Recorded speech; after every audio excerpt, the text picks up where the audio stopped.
Chelsea, the reading outlaw, here to do a review of Deadhouse Gates. Not really a review, more of a discussion. But this is Deadhouse Gates by Steven Erikson. It is the second book in the Malazan Book of the Fallen series. And things happened. Things happened. To be completely honest with you, I finished this book this month. I don't really know what happened. I mean, I know what happened. I know the big picture stuff. But the thing about this book is that it is confusing, you guys. It is very confusing. Keeping people straight is hard. There are lots of characters. They're all called different things. They all call each other different things and different nicknames. It's a little tricky. So know that going in. This is, like I said, this is the second book in the series. The first one, Gardens of the Moon, is, I would actually probably say, a little bit less difficult than this. Originally, I thought this, going into this one, that this one was a little bit easier to understand. I don't think that's true, and I'll tell you why. Steven Erikson's battle scenes are epically confusing as shit. I never know what's happening. I never fucking know what's happening in these books, you guys. Because the way he writes the battle scenes, I like Brandon Sanderson battle scenes, you guys. I'll keep it honest. I like it simple. I like this kind of over, like this one person, like, here's this person, here's what they're seeing, here's how the fight is happening. Steven Erikson doesn't really do that.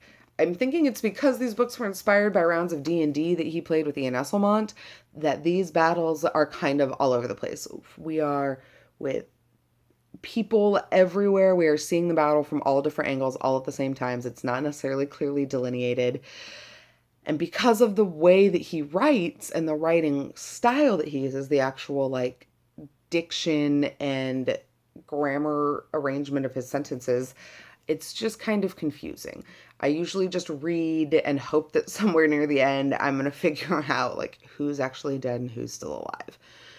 But all of that confusion for me gets wrapped up in the fact that, like, so many cool ideas live inside this book. I will probably continue, well, not probably, I will continue reading this book at least through the third one, because Steven Erikson's brain is just, like, fantastic to me. It's fantastic and fantastical.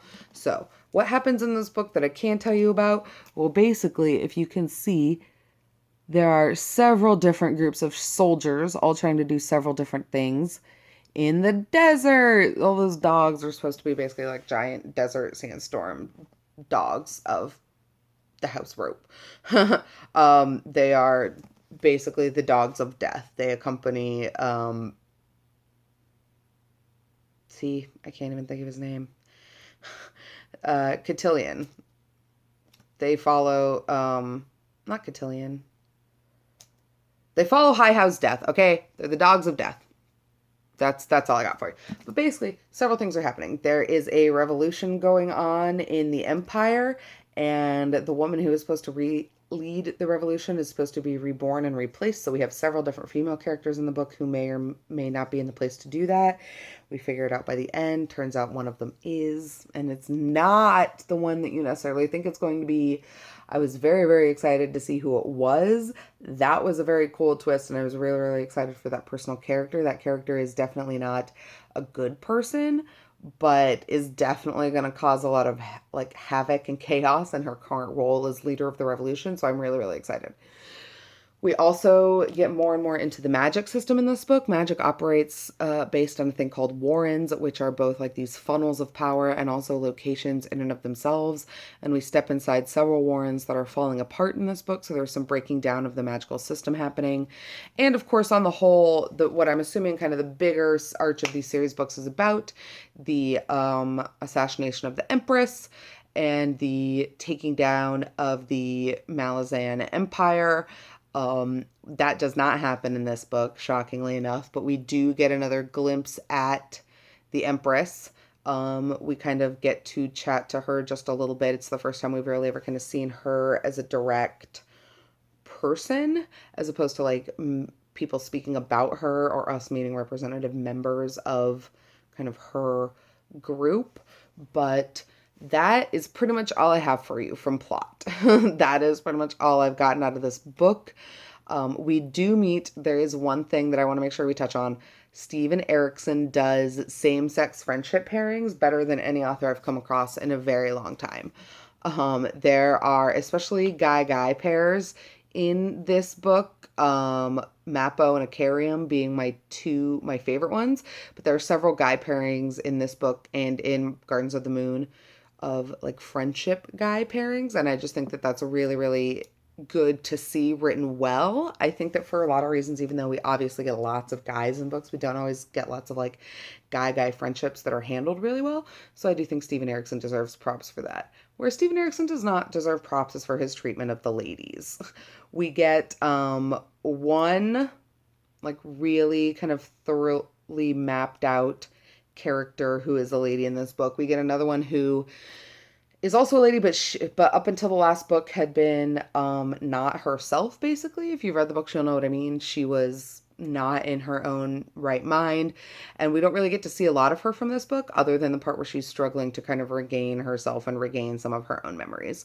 But she's not really in the book much, other than that. And other than those two, it's all dudes. It's a dude fest up in here. So many dudes doing dude things. However, that being said, I will say that Steven Erikson does fantasy races really well. The cool thing about Deadhouse Gates is that there really aren't any humans. There are a couple of humans, but really everybody else is of a different magical being or race or entity. And so that scope of creativity is really awesome. I just wish he could have taken some of that creativity and spread it to some of the ladies or given it to other ladies or made a lady to give it to. But yeah, on the whole, I would probably say that this was a 3-star book for me. I didn't love it. It definitely took me a lot longer to get through than it probably should have. That may be my fault. That may be the book's fault. But either way, I think my overall experience suffered. I'm hoping to give it a month or two to simmer. And then when I start the third one, I'll be able to pick it up and kind of not rush through it, but read through it at a steady pace so that there aren't huge gaps of time in between reading. Because that's what happened with this one. And I definitely think it did the book a disservice on the whole. Yeah, those are my thoughts on the second book in the Malazan Book of the Fallen series, Deadhouse Gates by Steven Erikson. Let me know down below. Please, if you've read it, what you thought. Tips or tricks for kind of conquering the series and moving forward with the next ones. Otherwise, just like, subscribe, and I will see you guys around the internet. Bye.